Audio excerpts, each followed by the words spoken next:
Live from the world headquarters of RT America in our nation's capital, this is the news with Rick Sanchez. Hi, everybody. I'm Rick Sanchez, and I'm here to welcome our viewers from all over the world, many of you who are watching us using your phones and the portable TV app. We're so glad that you're there. As you know, the United States sat down last night with representatives from the Chinese government. It marked the very first face-to-face talks between members of the Biden team, the new Biden team, and Chinese officials. The U.S. officials went in guns a-blazing, hurling insults at the Chinese officials on everything from Taiwan to the South China Sea to human rights abuses, accusations of stealing our technology, and even of trying to sort of take over the world, over-globalize. I want to begin with China's response to the accusations about cyber hacking. On cyber attacks, let me say that whether it's the ability to launch cyber attacks or the technologies that could be deployed, the United States is the champion in this regard. Well, you can't blame this problem on somebody else. Here is China's response now that it is trying to over-globalize, trying to, quote, control the world. Here it is. The United States itself does not represent international public opinion, and neither does the Western world. Whether judged by population scale or the trend of the world, the Western world does not represent the global public opinion. And finally, here is China responding to being accused of violating the human rights of minorities. It is a failure to use various means to topple the so-called authoritarian states. And the challenges facing the United States in human rights are deep-seated. They did not just emerge over the past 4 years, such as Black Lives Matter. It did not come up only recently. So we do hope that for our two countries, it's important that we manage our respective affairs well, instead of deflecting the blame on somebody else in this world.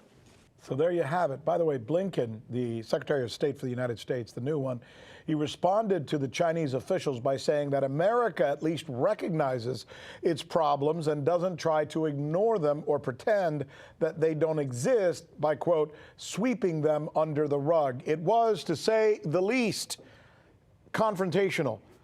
So there you have it, the first taste of U.S.-China talks under the Biden administration, and most would agree that so far, maybe the best way to describe that taste would be sour and bitter.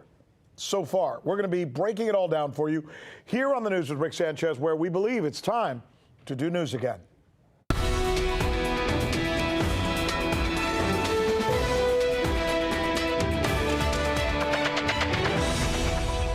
You're going to watch our newscast and you're going to come away with some questions. I think these are the areas that you're going to be pondering. Think about this. Team Biden gets slapped around by China. Did they see it coming? Did Atlanta police lie when they said the killings there were only about sex? And will Joe Biden accept Vladimir Putin's offer to do a live debate? So what we're going to do is we're going to try and get into every single one of these stories and bring you the very latest on the developments. In fact, moments ago, we got a development on one of the stories that we've been following for you over the past 48 hours. The story having to do with the invitation or the casual gathering or meeting that President Putin of Russia has offered to his counterpart in the United States. So late yesterday afternoon, the president of Russia offered Mr. Putin an opportunity to sit down where they can talk. And he said that it would be good if that conversation were seen by people all over the world. He also said that he expected that Mr. Biden would have a response for him. As a matter of fact, within the past couple of hours, we've received that response from President Biden, and we're going to be sharing that with you in just the next couple of minutes. Stand by. You know, this latest kerfuffle, the insult hurling, the nasty back and forth between the United States and China that occurred last night has been a long time in coming. One wonders why the new Biden team did not realize that they were really going into the lion's den given the antagonistic relations between China and the U.S. over the past 4 years. RT correspondent Alex Mihailovich takes us now back to how this all began. In the beginning, it looked like we were headed in the right direction.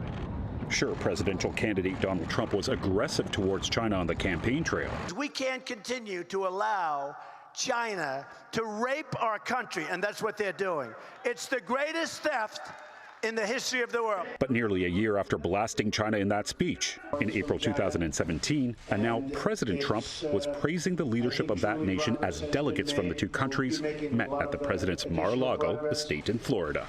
The relationship developed by President Xi and myself, I think, is outstanding. We look forward to being together many times in the future. And I believe lots of very potentially bad problems will be going away. So I just want to thank President Xi for being with us in the United States. The two-day summit focused on North Korea and bilateral trade, with progress being made on both fronts.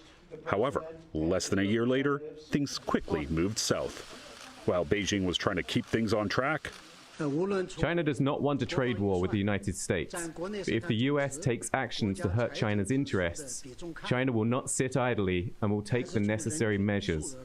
D.C. had another idea. Here's Trump in March 2018. I have tremendous respect for President Xi.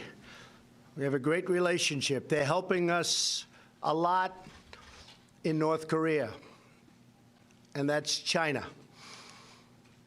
But we have a trade deficit, depending on the way you calculate, of $504 billion. That day, the Trump administration imposed sweeping tariffs on Chinese imports. The following month, China struck back with retaliatory measures on a range of U.S. products. For many, this signaled the beginning of a trade war. 2018 ended with U.S. Vice President Mike Pence expanding his administration's rhetoric against China, accusing the nation of so-called Chinese military aggression, human rights violations, and accusations of China interfering in U.S. elections. On December 1, 2018, at the request of the U.S., Meng Wanzhou, the chief financial officer of China's telecom giant Huawei, was arrested in Canada at the United States' request, adding another factor into play. In May 2019, trade talks between the two superpowers had broken down. Ultimately, the U.S. labeled China as a currency manipulator, and Trump signed a bill supporting protesters in Hong Kong, a move many called out as being foreign interference by the U.S. in China's internal affairs. In 2020, some rare positive news rose to the top as phase one of a trade deal was signed between the two nations. Some tariffs were relaxed, and the U.S. stopped calling China a currency manipulator. But then, the world was struck by the coronavirus, and from that point on, things went downhill. But you don't hear them talking about COVID. COVID. To be specific, COVID-19. That name gets further and further away from China as opposed to calling it the Chinese virus. By the end of the year, U.S. Secretary of State Mike Pompeo said the engagement with China had failed. In a final attack on China, on the Trump administration's way out on January 21, 2021, Pompeo declared that China is committing crimes against humanity against its Uyghur population, a claim based on little to no evidence. So far, the Biden administration has not veered far from the Trump legacy when it comes to China. Only a couple of months in office, Biden has already managed to impose new sanctions on China. Currently, the two sides are meeting in Anchorage, Alaska. For RT, I'm Alex Mihailovich. Let's talk to John Jordan. He's a former naval intelligence officer, and he's good enough to share his insight on this. Does it surprise you so far that the Biden administration's foreign policy team would take such an aggressive tone with China and sound almost, well, undiplomatic at these talks? No, not when you think about what the Biden administration really is. the people that are really pulling Biden's strings are the far left in this country, and they're not at all interested in foreign policy, Rick. What they are interested in, however, is transforming and re-engineering American society. And foreign policy is just some boxes they've got to check or something they've got to do to keep the public at bay, poll numbers where they need to be, and manipulate perceptions of Biden so they can really engineer their agenda. They see that most Americans now see China as a real enemy, as a real adversary for the United States. And obviously Russia has been long demonized. So the people are pulling Biden's strings. They felt the need to try to go after China and to appear tough so that they could secure that flank, especially when they got the relief bill passed, but they don't have a lot of other things going their way right now. You know, they got the problem at the border, Biden not doing press conferences and so forth, and no good news coming down the pike. So they wanted to build a story, build a narrative that Biden was tough on China, tough on America's adversaries. And frankly, as is obvious to everyone now, they botched it in the extreme. And that's the same, and they botched it also when they went after Putin for the same reasons. I'm surprised you only see the left using China as a whipping boy when we just had 4 years of Donald Trump doing the exact same thing. And in fact, not to blame Donald Trump, the right does the exact same thing, telling people that China has taken its jobs when in fact U.S. manufacturing has handed them the jobs. Well, the fact is that the Republicans are not in power now. It's the left's show now. They control both houses of Congress and the executive branch. And so that's why I pointed that out. But the fact is, Rick, is that if there is one thing where there's something of a bipartisan consensus in this country, is that China is an adversary. So bashing China is the politically expedient thing to do. I'm wondering if the Biden administration is feeling the need to show that it's tough, that it's aggressive, and that deep down they may not end up being so tough or aggressive, but by golly, they need to sound it, and they kind of use this moment with China to show that. Absolutely, and it wasn't just this moment in Alaska, which went horribly wrong for the administration. Yeah. It was the other debacle they had with President Putin of Russia. They got themselves into a tar baby there. They wanted to act tough, but now they look weak, impotent, and silly. You know, I'm just wondering, as I look at the situation with this, whether China, you think, was ready, was almost, what do we call it? What's the expression? Biting at the chop or something? Like they, you know what? We've had enough of these guys. Chomping at the bit. Chomping at the bit. Thank you very much, my friend John. It's almost like we've had enough of these guys accusing us and attacking us. This time we're going to be ready and we're going to fire back. And by golly, they did, right? Yeah, they did. Look, there are very astute observers in the Chinese foreign ministry, as there are in the Russian foreign ministry. And they understood that Biden was going to do this, that they had to do this for domestic political purposes. Had they really been furthering American interests, and had that really been their goal, they would have gone about it much differently in both cases. As a result, they've actually done harm to this country, and I think the public will recognize that in due course. All right. Hey, thanks a lot. John Jordan joining us. This is the News with Rick Sanchez. When we come back, have police in Georgia been lying about what motivated the man accused of murdering Asian women there? Is that possible? We're going to break it down for you.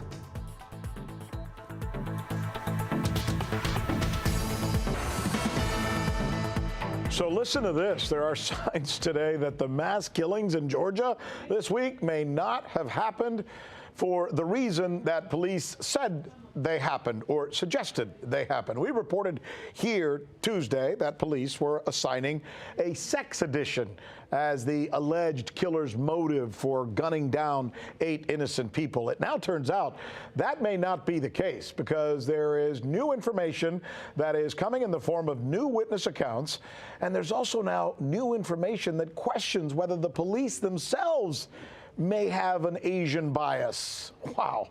NRS correspondent Farron Franzak is joining us now to take us through the details. This is, Almost upsetting to hear it, but what are the details? What do we know? So, with the whole idea of the sex addiction versus racial bias, it's all starting to unravel, and the pieces are all starting to come together and apart on this. But to kind of bring you up to speed, here is the suspect, Robert Aaron Long. He's 21 years old from Woodstock, Georgia. He is facing 8 counts of murder and 1 count of aggravated assault after he opened fire in a spa, killing 8 people, injuring 1. Now, he was picked up by police, where then he was questioned. Now, in the initial press conference, Rick, police said that they interviewed the suspect, which normally doesn't happen in cases like this.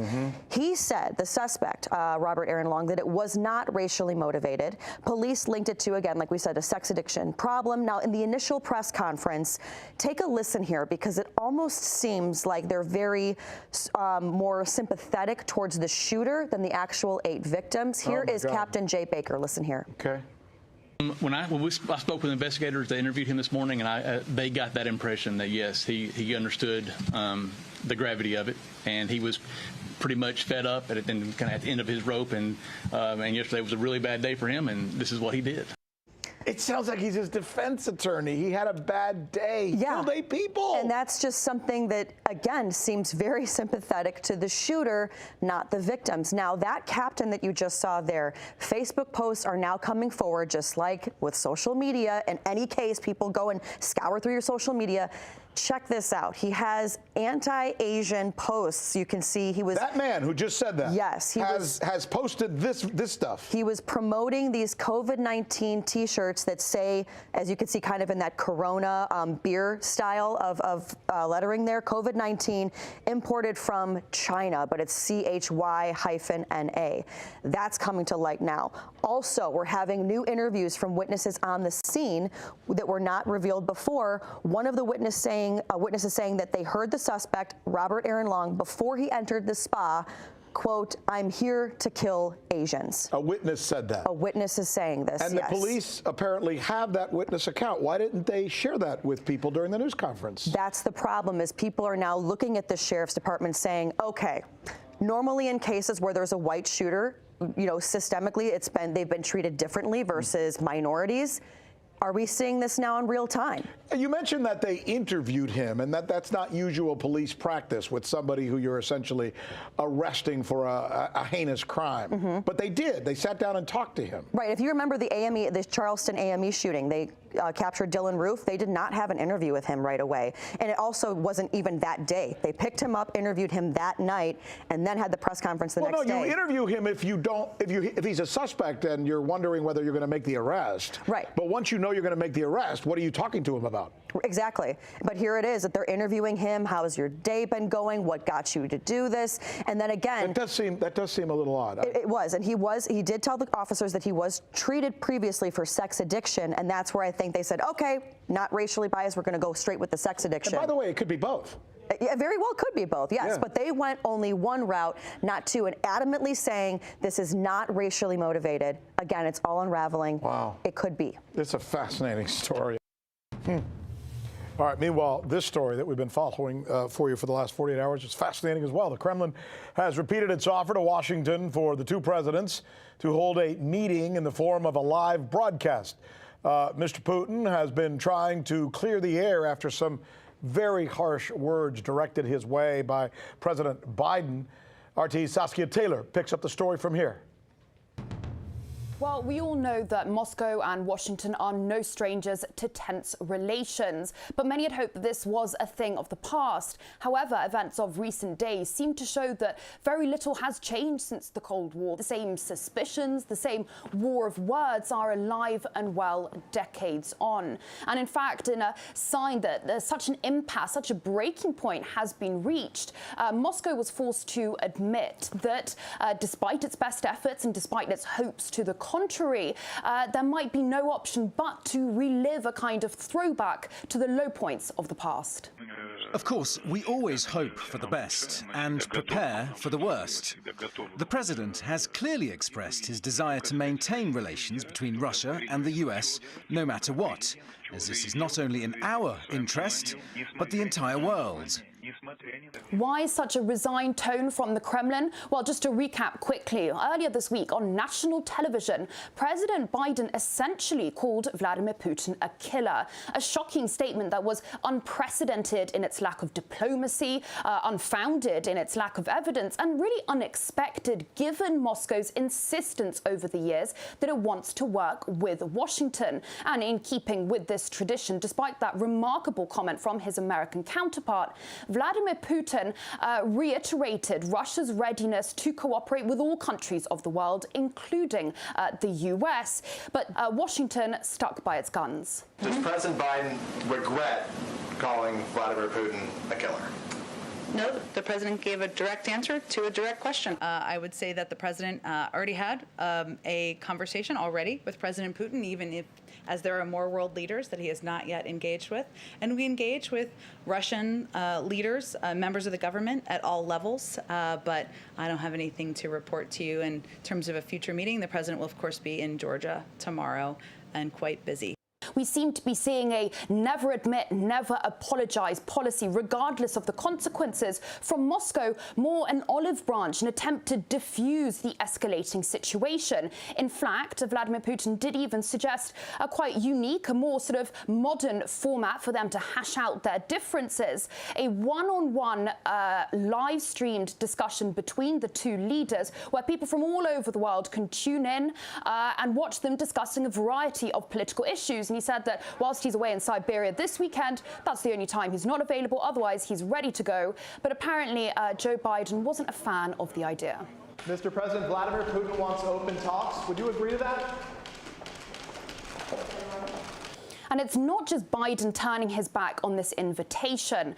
The White House has not responded to an official request, which Moscow interprets as a rejection. But it is important to note that whilst this might seem somewhat playful, maybe even a touch funny, it was a very serious suggestion for a serious situation. Because with Washington apparently refusing to engage in any kind of dialogue, pursuing this provocative rhetoric with the Russian ambassador to the US also having been recalled for talks, there is absolutely no doubt that relations between the two countries are under exceptional strain at the moment. And we have a caveat to that story. Within the last couple of hours, Mr. Biden was asked about the invitation that was offered by Mr. Putin. And Mr. Biden is now on the record after telling reporters the following: "I am sure we will get a chance to meet at some point." So Mr. Biden seeming to indicate that he is willing to have a meeting at some point. Nothing clear or definite at this point with Mr. Putin. So with that said, Mr. Sanchez is now going to have a meeting with Mr. Christakis. There we go. And it's not going to be about very worldly stuff. Well, so we are going to go to the other side of the world for the first story. Let's go. So let's go. Let's start with some tennis over at the Dubai Tennis Championships, ATP 500 tournament. Now, let's get right into it. So this guy right here would make history in Dubai. Qualifier Lloyd Harris of South Africa taking on three-seeded Canadian right there, Denis Shapovalov. Now, first set, Shapovalov serving. He'll win the point on a tiebreak to take it 7-6. But here comes, and he's all fired up, but here comes world number 81 Harris in the second, down 2-4, gets a slicing backhand winner. He would go on to take it 6-4, saving 3 of 4 break points he faced. Third set, though, another tiebreak. Harris gets Shapovalov with the forehand right there that he can't return in the tiebreak. And then there would be this exchange from the kid from Canada. He'll eventually hit it wide here, but was it wide? We're going to need to check it out with the Hawkeye here. The official review would confirm that it was wide by, look at this, centimeters out. So there we go. Harris wins it. 3-set tiebreak thriller, 6-7, 6-4, 7-6, becoming the first qualifier to reach the Dubai final. And next up, he will face one of these two gentlemen coming up. It's the Russians Aslan Karatsev taking on Andrei Rublev, who was riding a 23-match ATP 500 win streak. But this was all Karatsev picking it up in the third set there. And he finished off Rublev with a second match point right there on the ace. So Karatsev takes it 6-2, 4-6, 6-4 to take on Lloyd Harris, fellow qualifier. So that's going to be a fun final. You go. Yeah, Karatsev's coming up. He's a young guy doing big things. So I have a feeling there's some people in Miami, maybe New York, and possibly a few other cities that are disappointed because they had their eye on a guy, an athlete, a great quarterback, who's in a lot of trouble right now, and I don't think he's going to be going anywhere. No, he's currently the NFL quarterback for the Houston Texans. His name's Deshaun Watson, and nobody's going to want to touch this guy anytime soon because he's in some very hot water, as you said. So there are right now 7 civil lawsuits filed against him from different women claiming sexual misconduct and assault. Now, the attorney said, Tony Busby said, for the women, said there are 12 total that he's going to bring lawsuits with against Deshaun Watson for sexual misconduct, and he's talking to 10 other women. So potentially 22 women in total with allegations against Deshaun Watson saying that he either assaulted them or made them uncomfortable in some sort of harassing way or physical. Physical. One of them is saying that he actually forced her to perform a sexual act on him. So, and these are all licensed massage therapists. All of the women. It's not a massage parlor. No. It's like he invited people to get a professional massage. Right. Yes. And then he tried to. Yeah, either in his home or he went to their home. He flew them in from other cities allegedly, and he's in very hot water. The NFL is, under their personal conduct policy investigating this, and they are not going to comment further until the investigation is concluded. Wow. It looks pretty serious. It does look very serious. All right. Thanks, Steve. We appreciate that. That's our news. Thank you so much for being with us. If you're looking for a newscast that's not like the rest, tell your friends that we're here and that they can also watch us on portable TV. Have a fantastic weekend.